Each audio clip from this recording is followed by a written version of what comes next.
Proverbe chapitre 17, verset 22.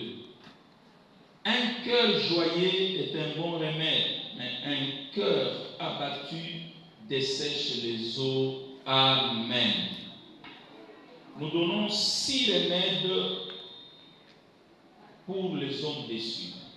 Un homme déçu, nous avons donné ces 8 caractéristiques, mais pour sortir de la déception, il y a 6 remèdes.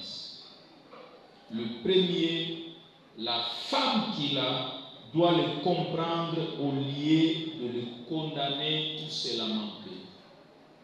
Voyez l'erreur de la femme de Job, c'est voir la succession des malheurs et demander à Job de mourir. La femme doit comprendre que mon homme traverse une période difficile. Au lieu de les condamner ou se mettre à se lamenter. 2. La femme de distinction doit prendre son homme en charge à partir de la source. Quel est le problème? Quelle est la source de sa déception? Et cela lui fera éviter la frustration ou la vengeance. 3. La femme de distinction doit corriger les erreurs de la première épouse. Ici, c'est le cas d'Esther et de Vasti. Esther a remplacé l'orgueil de Vasti par l'humilité, l'impolitesse de Vasti par la douceur, et le roi Assuérus a été rétabli, guéri totalement par Esther. 4. La femme doit prier pour la guérison de son homme déçu. Elle doit se mettre à genoux afin que le ciel le guérisse. Et 5.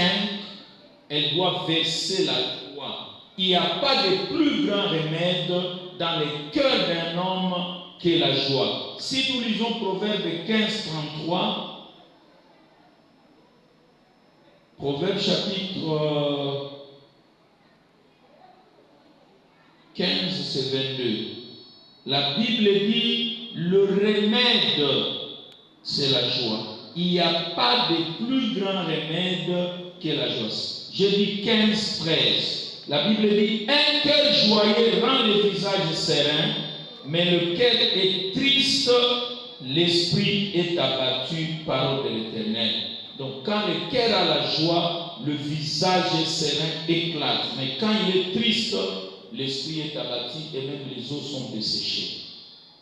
Et enfin 6, je répète, il n'y a pas de plus grand remède dans la vie d'un homme que la joie. Et 6, c'est remplir correctement sa mission.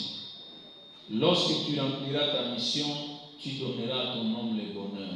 Ainsi, il passera de la déception à la gloire, à la victoire. Que Dieu bénisse sa parole. Amen.